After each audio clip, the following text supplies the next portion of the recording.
Morning class Shri Deepchand Chaudhary महाविद्यालय से आज मैं आपके सामने बीए फर्स्ट सेमेस्टर में आज हमारा जो टॉपिक है, ठीक है, फर्स्ट यूनिट ही हमारा चल रहा है। आज हम यूज़ करने वाले हैं हिस्ट्री ऑफ साइकोलॉजी में, जो मैंने आपको कल डिफाइन किया था उसके आगे जो जिनका वर्क है, ठीक है, उनको आज हम देखेंगे।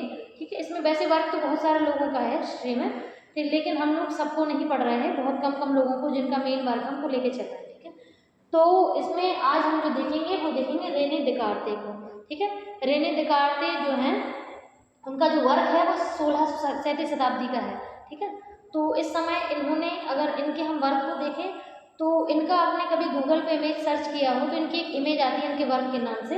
एक पर्सन बैठा होता है, ठीक है, और सामने आग जल रही होती है, और अगर जैसे मान लीजिए उस पर्सन की उंगली या हाथ के हिस्से को वो आगे आगे आग की तरफ करता है, तो उसमें एक सेंसेशन टाइप का उन्होंने दिखाया है उस इमेज में कि अगर आग से, मतलब आग से अगर हाथ में कोई सेंसेशन होता है तो वो सेंसेशन बाकायदा इस उंगली से पूरा होता हुआ हमारे बिल्कुल रीढ़ की हड्डी तक, और रीढ़ की हड्डी से हमारे मस्तिष्क तक पहुंचता है। ठीक है, और फिर जो दूसरी सेल्स होती हैं वो उसी सेल्स के जो रिस्पॉन्स को हमारे फिर उसी हार्टिक रिस्पॉन्स तक वो भेजती हैं कि आपको हाथ पीछे करना है। ठीक है, तो इन्होंने एक तरीके से सेंसरी और परसेप्चुअल प्रोसेस को उस समय डिफाइन कर दिया था, लेकिन उस समय साइकोलॉजी वैज्ञानिक तो था नहीं, तो उतना अच्छे से मतलब वो कॉन्सेप्ट क्लियर नहीं हुआ था, है ना। तो ये चीज़ें हैं कि जो रेने देकार्ते ने तब भी लेकिन वर्क बहुत अच्छा किया था, सेंसरी प्रोसेस पर इनका पूरा वर्क था। ठीक है, और इनका जो एक मेन कोटेशन चलता था, ये हमेशा यही कहते थे कि माइंड बॉडी ड्यूरेशन, यानी कि हमारा जो क्रियाकलाप है, जो भी हम करते हैं, वो एक प्रोसेस में नहीं चलता है, उसकी दो प्रोसेस चलती हैं। दो प्रोसेस का मतलब है कि हमारा जो माइंड है वो डिसीजन लेता है और हमारी बॉडी उस डिसीजन को अप्लाई करती है। तो इन्होंने हमारी पूरी बॉडी को दो क्रियाकलापों में डिवाइड कर दिया था कि जब हमारी बॉडी में से इंफॉर्मेशन जाती है तो ब्रेन उसको प्रोसेस करके उस पर रिजल्ट देता है कि इसके परिणाम में क्या करना है, और उसके बाद ही वो एक्शन लेने पर आपकी बॉडी एक्शन लेती है। ठीक है, इसको ड्यूलेज में कहा है। तो इनका एक कॉन्सेप्ट, कुछ लोग इनके समर्थन में थे, कुछ लोग एग्री नहीं कर रहे थे, क्योंकि कुछ लोग ऐसा मानते थे कि ये ड्यूलेज में कुछ नहीं होता, मोनेज में होता है, यानी कि अगर हम जो भी काम करते हैं, हमारी बॉडी एक ही है, हमारा ब्रेन अलग से कोई पार्ट नहीं हो। उस समय ब्रेन वर्ड का यूज नहीं हुआ था, सबसे पहली बात तो मेन चीज़ ये है। उस समय मन को एक अलग हिस्सा बताया था, इसलिए देखो माइंड को हिंदी मन बोलते हैं, इन्होंने ब्रेन तो बोला नहीं इसमें। तो इन्होंने यही कहा कि एक तरीके से हमारी जो बॉडी है वो अलग है और हमारा मन अलग है। मन डिसीजन को देता है, तब जाके हमारी जो बॉडी है उस पर रिएक्ट करती है। ठीक है, तो इन्होंने इस कॉन्सेप्ट को थोड़ा सा अलग बताया। इनकी एक मेन टैगलाइन चलती थी इसी कॉन्सेप्ट को डिफाइन करने के लिए कि मन और शरीर अलग अलग कार्य करते हैं। ठीक है, तो ऑब्वियस है, इनका कहना यही था कि शरीर के क्रियाकलापों को गाइडेंस मन देता है। अब उस समय अगर ऐसा हो जाता कि ये बोल देते, जैसे ऑब्वियस है उस समय इनसे पूछा गया कि मन क्या है, मन कहाँ होता है, बॉडी के किस हिस्से में मन पाया जाता है ना, हम कैसे कहें कि मन होता कहाँ है। तो देखो सिंपल सी बात है कि अगर हम किसी चीज़ को वैज्ञानिक तौर पे डिफाइन करने का प्रयास कर रहे हैं तो हमें उसकी लोकेशन, उसका वर्किंग प्रोसेस सब बताना पड़ेगा। अब चूंकि उस समय पर ब्रेन की बात हुई नहीं थी तो वो चीज़ें क्लियर हो नहीं पाई, इसीलिए ये चीज़ उतने अच्छे से डिफाइन नहीं हुई। अगर वहाँ पर ये क्लियर हो जाता कि जो मन है वो ब्रेन में के अंदर वर्किंग होता है, यानी कि हमारा जो ब्रेन है उसमें जो चलने वाली क्रियाएं हैं उनका जो परिणाम होता है उसे हम मन कहते हैं। सिंपल सी बात, अगर ये लाइन उस समय क्लियर हो जाती तो हमारी जो वैज्ञानिक परिभाषा है ये उसी समय आ जाती। ठीक है, तो हमारा जो इनका कॉन्सेप्ट है रेने देकार्ते का, उनका यही है कि माइंड बॉडी ड्यूरेशन, यानी कि माइंड अलग है, बॉडी अलग है, ये दोनों एक दूसरे के पूरक, एक दूसरे के साथ काम करते हैं। ठीक है, तो अब अगला कॉन्सेप्ट है हमारे जॉन लॉकी सर का। ठीक है, तो जॉन लॉकी का जो वर्क है वो 1690 शताब्दी का है, और इनका जो मेन कॉन्सेप्ट है, अगर हम नॉर्मली बात करें तो इनके दो कॉन्सेप्ट पर इन्होंने वर्क किया था, एक तो सेंसेशन और एक था इनका कॉग्निशन। ठीक है, दो चीज़ों पर इनका वर्क ज़्यादा रहा है। सेंसरी एक्सपीरियंसेस को इन्होंने कुछ ज़्यादा ही महत्व दिया है। इनका कहना है, जैसे अगर हम आपसे पूछे कि ज्ञानेंद्रियाँ कितनी होती हैं, तो वैसे आपका होगा आंसर 5 होती हैं, आँख, कान, नाक, जीभ, त्वचा।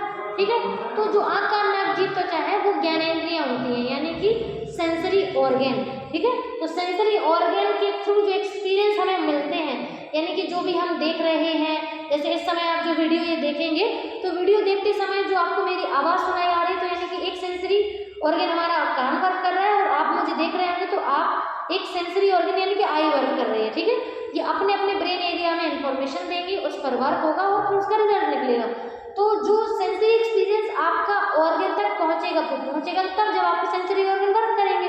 तो सेंसरी ऑर्गन के थ्रू जो इन्फॉर्मेशन हमारे ब्रेन में एंटर करती है वो सेंसरी एक्सपीरियंस कहलाती है, ठीक है।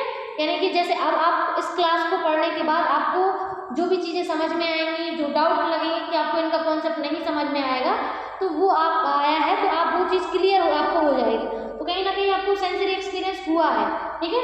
सेंसरी एक्सपीरियंस के आधार पर ही हमारा जो माइंड है, क्योंकि देखिए उस समय तक ब्रेन वर्ड आया नहीं था, है ना, तो इन्होंने भी माइंड वर्ड यूज किया है। इन्होंने कहा है कि जो हमारा माइंड है वो शेप बदल लेता है। शेप मीन्स होता है आकृति, आकार।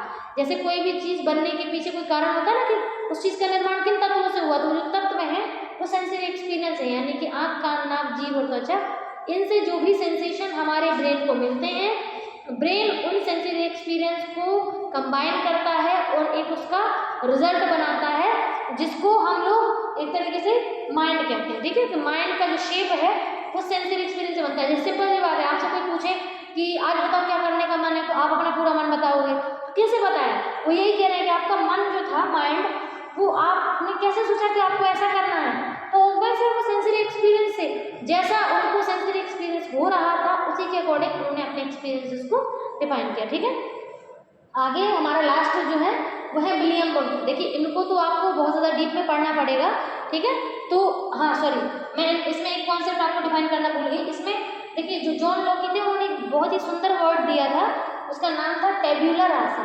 टेब्यूलर राशा का मतलब होता है, जैसे जब हम बचपन में छोटे थे तो हम लोगों ने स्लेट से पढ़ा हुआ है ना, तो स्लेट से हम लोग पढ़ते थे, तो आपने देखा होगा जब स्लेट हमारे पास पहली बार आई, या फिर उसमें जैसे ये बोर्ड को ही ले लो, बोर्ड क्या है, एक तरीके से स्लेट का एक बड़ा फॉर्म है ना। तो इस पर क्या कर सकते हैं, जैसे हम कोई भी चीज़ लिखते हैं तो हम उसको मिटा भी सकते हैं, ठीक है।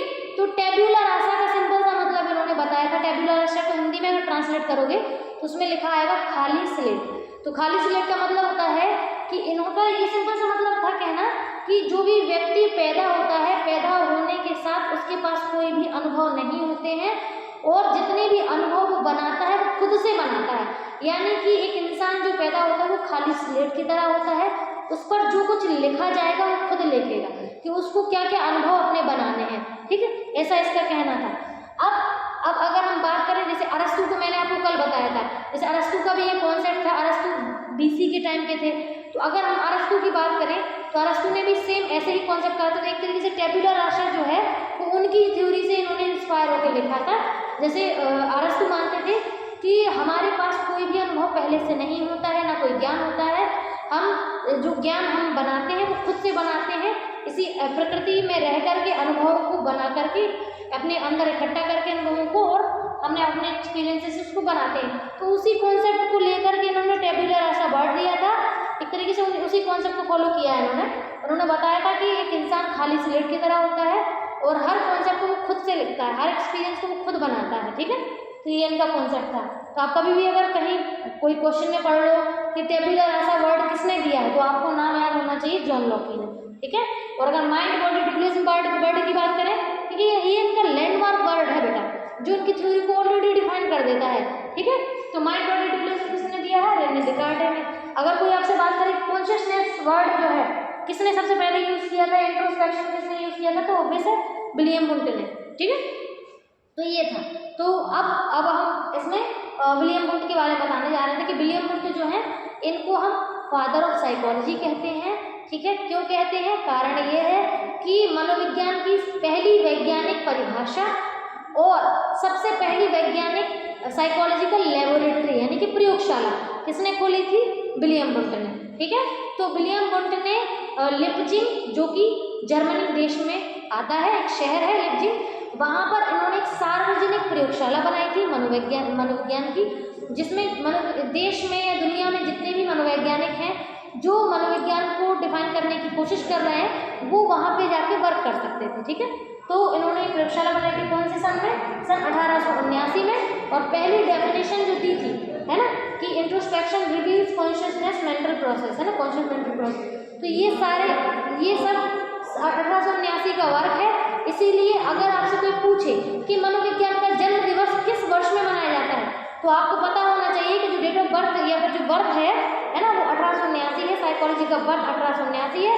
साइकोलॉजी के फादर जो है वो विलियम वुंट है।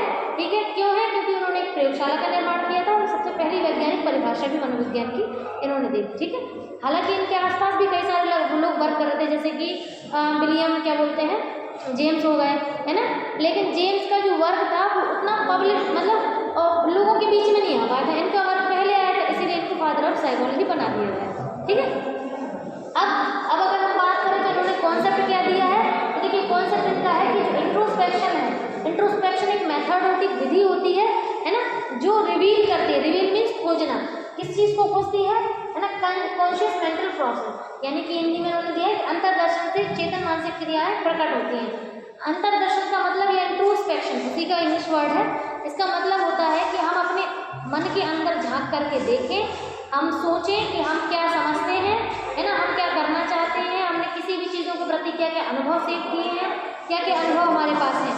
तो ये सारी चीज़ें इंट्रोस्पेक्शन कहलाती हैं, यानी कि अपने अंदर झांक कर देखना कि आपके मानसिक या अंतर मन में क्या चल रहा है। ठीक है, तो ठीक है वीडियो, ठीक है, तो ये जो है इंट्रोस्पेक्शन मेथड वो अंतर्दर्शन कहलाती है, यानी कि अपने अंदर के दर्शन करना। वो दर्शन करने के बाद जो आप अपने बारे में जानते हैं वो आपकी चेतना होती है। ठीक है, आप अपने बारे में सोचना शुरू करते हैं और चेतना से ही आपकी मानसिक क्रियाओं के बारे में आप जानते हैं। ठीक है, कि आपकी मानसिक क्रियाएं किस प्रकार से वर्क करती हैं। तो इसके बाद इन्होंने मेमोरी, लर्निंग, है ना, अटेंशन, इनकी बात की थी। ठीक है, कि क्या क्या कॉन्सेप्ट होते हैं जो एक ह्यूमन को बनाते हैं। ठीक है, कोई डाउट हो तो बता दीजिएगा। Thank you.